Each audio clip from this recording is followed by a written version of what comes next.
Combien de fois vous est-il arrivé de terminer la journée avec le sentiment d'être esclave de vos propres impulsions? Un mot prononcé sous le coup de la colère et regretté quelques secondes plus tard. Une heure gaspillée en futilité alors que vous saviez qu'un travail important vous attendait. Un « oui » qui aurait dû être un « non » catégorique, dit uniquement pour éviter un malaise passager. Chacun de ces moments n'est pas un défaut de caractère, mais une fuite d'énergie. Et c'est là que réside le véritable champ de bataille. Non pas le monde extérieur, mais l'espace chaotique entre votre désir et votre décision. Machiavel l'avait-il compris? Pour le stratège, la discipline n'a rien à voir avec la morale ou la culpabilité. Elle relève de la maîtrise de soi. Il savait qu'un prince incapable de maîtriser ses appétits sera toujours l'esclave de celui qui les maîtrise. L'autodiscipline est une armure invisible. C'est la capacité de rester calme et calculateur tandis que tous autour de vous s'embrasent sous le coup de leur passion. Mais il existe une dimension plus profonde que la psychologie analytique de Carl Jung nous aide à nommer. Ce que Machiavel appelle appétit indiscipliné, Jung le nommerait l'ombre. La part non intégrée, mais énergétiquement puissante, de notre psyché. Le véritable stratège ne nie pas cette ombre. Il l'étudie pour canaliser sa force brute au service d'un but plus noble. Dans cette vidéo, vous n'apprendrez pas à réprimer votre nature, mais à la rediriger. Nous analyserons les 7 lois d'airain du manuel de Machiavel, qui transforment la résistance en force, la routine en maîtrise et votre patience en une arme d'attente. Vous acquérez la capacité de faire une pause sous pression, de maîtriser pleinement vos réactions et de devenir imperméable à la manipulation, à la distraction et à la peur. Commençons. Loi 1. Le fondement de toutes les autres, la loi du commandement intérieur. C'est ce que Machiavel avait compris au plus profond de lui-même. Avant même de rêver de commander des armées, des villes ou des nations, vous devez d'abord commander la république chaotique qui existe au sein de votre propre esprit. En termes jungiens, la primauté du soi, centre d'organisation de la psyché, sur le moi réactif est la seule condition de la véritable liberté. Ne pas parvenir à établir cette maîtrise intérieure signifie être éternellement gouverné par ses complexes. Imaginez un ingénieur chargé de construire un grand barrage. L'ingénieur indiscipliné, guidé par ses impulsions, ignore les petites fissures à la base. Il aspire à la gloire de l'inauguration, il veut que l'eau soit contenue rapidement. Mais le stratège machiavélique, cet ingénieur, devient obsédé par les fissures. Il sait que la plus petite fissure, la plus infime faiblesse structurelle, soumise à la pression implacable de milliers de tonnes d'eau, ce que Machiavel appellerait la fortune, mènera à la ruine totale. Vous êtes le barrage. Vos impulsions sont les fissures. La pression du monde est l'eau. Machiavel dirait que l'homme incapable de maîtriser ses humeurs, ses appétits ou ses pensées servira toujours celui qui le peut. Le stratège conçoit l'autodiscipline non comme une morale, mais comme un mécanisme. Il s'analyse. Il repère les failles de sa concentration, les moments où son énergie se dissipe, les impulsions qui ébranlent ses fondements. Le stratège ne ressent aucune culpabilité face à ces failles. La culpabilité est une émotion inutile. Il y voit un défaut mécanique qui exige une correction immédiate. Comment y parvient-il? Grâce à 2 outils. Premièrement, par le rythme. Le stratège organise ses journées comme un général organise ses soldats.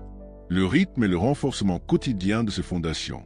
Il ne se lève pas au gré de ses envies, mais par nécessité. Il ne travaille pas au gré de ses humeurs, mais avec méthode. La routine devient rituel, et le rituel devient pouvoir, consolidant ainsi son image publique grâce à une base intérieure solide. Deuxièmement, par la réflexion. La discipline sans réflexion est tyrannie. La réflexion la transforme en maîtrise. Le stratège examine ses actions avec une honnêteté implacable, se demandant quelles impulsions l'ont guidé, ou la pression a-t-elle failli l'emporter, ou l'émotion l'a-t-elle distrait.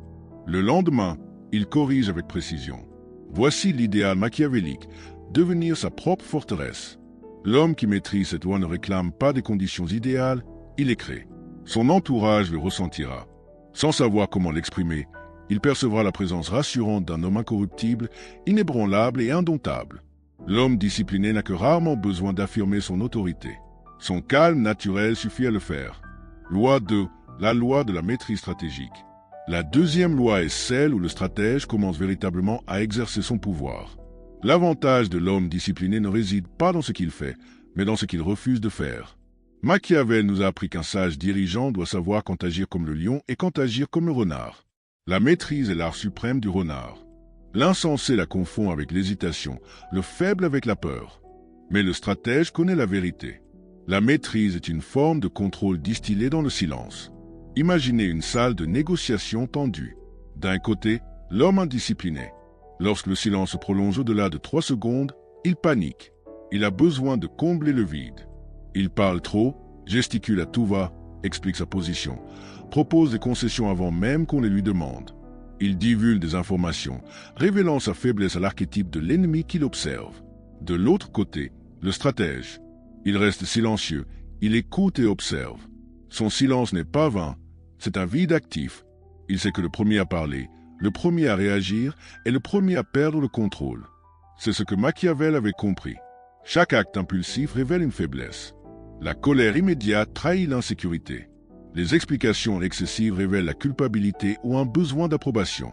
L'indulgence débridée révèle un manque de maîtrise de soi.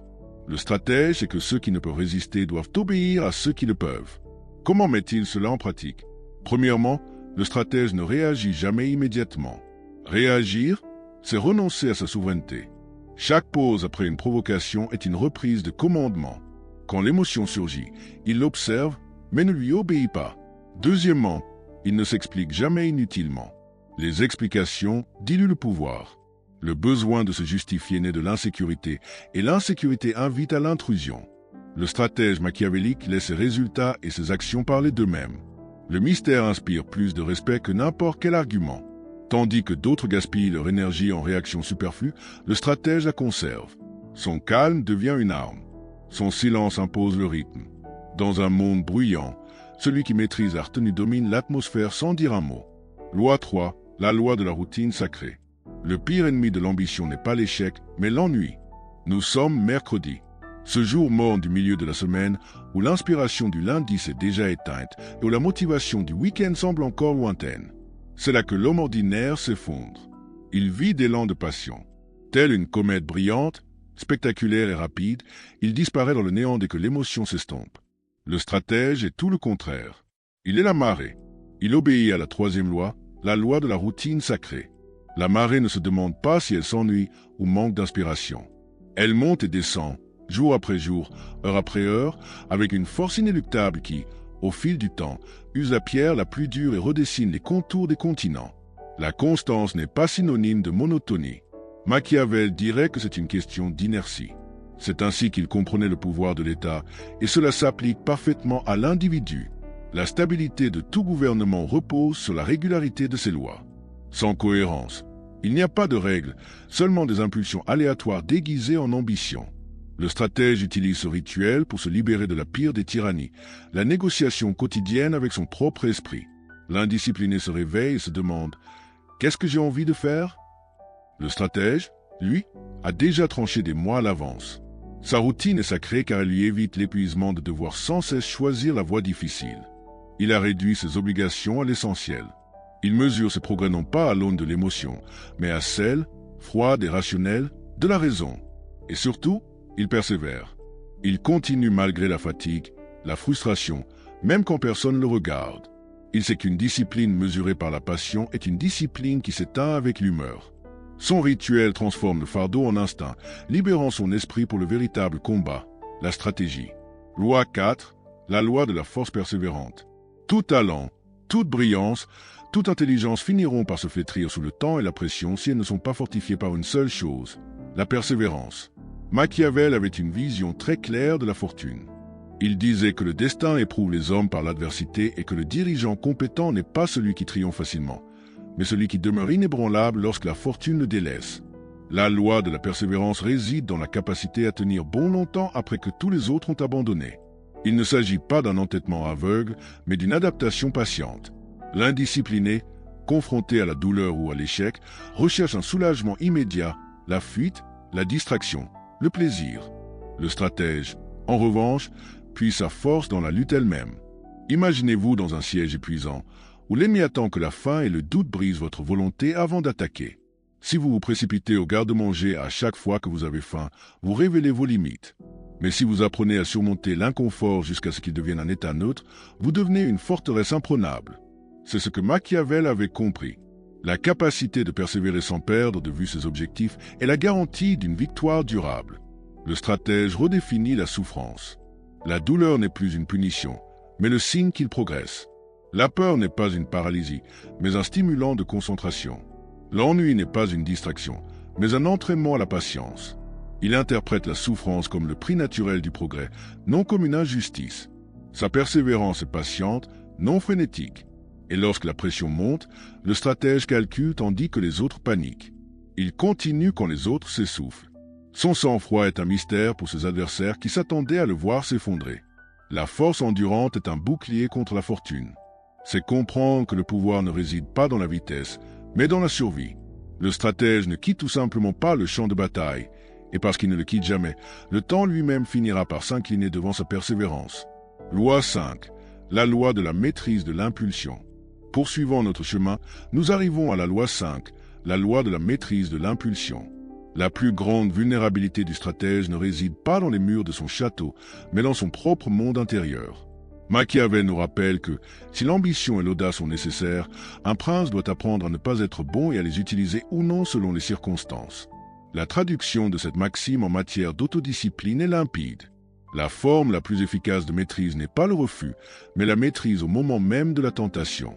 Le véritable champ de bataille, comme nous l'avons déjà dit, se situe dans les secondes qui séparent l'impulsion de l'action. L'homme indiscipliné ressent la fureur et agit, ressent le plaisir et le poursuit. Il est libre dans son expression, mais esclave de ses conséquences. Le stratège, en revanche, transforme le vice en catalyseur. Il ne nie pas l'énergie de l'émotion, il la redirige. La colère n'est pas déversée dans un cri inutile, elle est canalisée en une détermination froide. L'envie n'est pas transformée en ressentiment paralysant, elle aiguise une ambition ciblée. C'est là que la philosophie machiavélique rencontre la psychologie jungienne. Ce qui se produit, c'est l'intégration de l'ombre. Le stratège reconnaît l'impulsion, l'énergie primordiale de l'ombre et, au lieu de la réprimer, ce qui, selon Jung, conduit à la névrose, il la met au service du soi, la finalité supérieure, la totalité. La clé réside dans la distance. Le stratège étudie ses impulsions comme un commandant étudie les mouvements de l'ennemi. Il observe ses désirs naître et retomber comme s'ils appartenaient à un autre. Cette conscience crée l'intervalle crucial de la décision, permettant à l'ego de choisir et non de simplement réagir. L'histoire regorge de figures qui ne furent pas renversées par leurs ennemis, mais par leurs propres excès. Songez à un souverain qui s'adonne à de longs sommeils et à une nourriture abondante. Sa vie privée révèle une fragilité qui sera exploitée sur la place publique. Le stratège, en revanche, ne jouit que de ce qu'il commande. Le plaisir est programmé, la récompense précise, jamais une contrainte. Il garde son visage impassible, son ton posé. On peut le provoquer, mais il ne dévoile pas son monde intérieur. On ne peut manipuler ce qu'on ne peut lire. L'impulsion maîtrisée n'est pas l'anéantissement de l'humanité, mais son raffinement. Le stratège ressent, certes, mais c'est lui qui décide quand et comment exprimer ses émotions. Il n'est pas libre de ses émotions, il est libre au sein même de celles-ci. Et c'est là la forme la plus pure du pouvoir. Loi 6, la loi de la préservation de l'énergie. Poursuivons notre exploration de la 6e loi, celle de la préservation de l'énergie. La sagesse qui sous-tend cette loi remonte aux philosophes antiques qui, bien qu'ancrés dans le temps avant Machiavel, partageaient la même obsession pour l'économie de la volonté. Ils nous ont appris que la plupart de nos souffrances, et surtout notre épuisement, ne provenaient pas des grands coups du sort, mais plutôt de petites fuites de temps et d'attention. Sénèque nous disait déjà que consacrer du temps à des discussions futiles, nourrir du ressentiment ou s'inquiéter de ce qui est incontrôlable était non seulement un gaspillage de vie, mais aussi un épuisement stratégique. Jung fait écho à cette idée lorsqu'il parle de la libido psychique, l'énergie vitale. Il nous avertit que la névrose et le manque de sens libèrent cette énergie, épuisant l'individu par des conflits internes inutiles. C'est ce que Machiavel, avec son approche pragmatique, a traduit en art du pouvoir. L'énergie est la monnaie cachée de la volonté. Les indisciplinés gaspillent cette ressource, la dilapidant en bruit, en réaction et en drame. Le stratège, lui, la préserve. Machiavel dirait que le souverain prudent conserve ses ressources jusqu'au moment décisif. Cette même loi régit son pouvoir personnel. Sa discipline est une économie de guerre. Il ne gaspille pas son énergie mentale ou émotionnelle à chaque provocation. Il calcule quelles batailles méritent l'effort, lesquelles requièrent le silence, lesquelles exigent la patience. La première règle de cette économie est la conscience du gaspillage. Le stratège analyse ce qui l'épuise, les conversations inutiles, les disputes stériles, le ressentiment. Il coupe court à ces échappatoires dénués d'émotion. L'indifférence n'est pas cruelle, c'est de la conservation. Il réserve son attention à ce qui façonne véritablement le destin. La deuxième règle est la concentration. L'homme discipliné travaille comme une loupe qui concentre la lumière. Disperser ses efforts les dilue. Le stratège dirige toute son énergie vers les quelques objectifs essentiels. Chaque habitude, chaque projet, chaque silence contribue à cette concentration. La troisième règle est la neutralité émotionnelle. Les émotions incontrôlées consument l'énergie plus vite que n'importe quel travail manuel. La colère consume la concentration, l'anxiété obscurcit le jugement. En restant calme face à l'insulte ou à la tentation, le stratège surpasse largement ceux qui s'épuisent à rechercher la reconnaissance. Le stratège machiavélique n'agit que lorsque le résultat justifie l'effort. Il préfère perdre une discussion plutôt que de gaspiller son attention. Il paraît parfois passif, mais ce n'est que de la prudence. Son immobilité est perçue comme une tension, son calme comme une confiance. Tandis que d'autres s'épuisent à force de mouvements incessants, il ne fait que commencer à agir. L'enseignement de Machiavel est simple. Le pouvoir ne réside pas dans la quantité d'énergie, mais dans sa capacité à la dépenser judicieusement. Préservez votre énergie comme un avare préserve son or, car une fois que vous la maîtrisez, nul ne peut vous épuiser ni vous vaincre. Ils s'épuiseront simplement avant vous. Loi 7, la loi de la vision disciplinée. Nous arrivons à la dernière et peut-être la plus essentielle des lois, la loi de la vision disciplinée. 6 lois axées sur le contrôle, la défense et l'économie. Mais la discipline sans direction, sans idéal à servir, est un esclavage. La routine sans but n'est que stagnation. La vision donne tout son sens à la discipline. Machiavel aurait déclaré « Un prince sans vision est un homme à la merci du destin ». La vision est ce que Jung appellerait la force motrice du soi dans le processus d'individuation. C'est la voie que suit l'archétype du héros pour se libérer du chaos. Le stratège, par conséquent, discipline son esprit non seulement pour agir efficacement, mais aussi pour servir un dessein qui dépasse le simple confort passager. La vision n'est pas une chimère, c'est la conception précise de ce qui doit exister.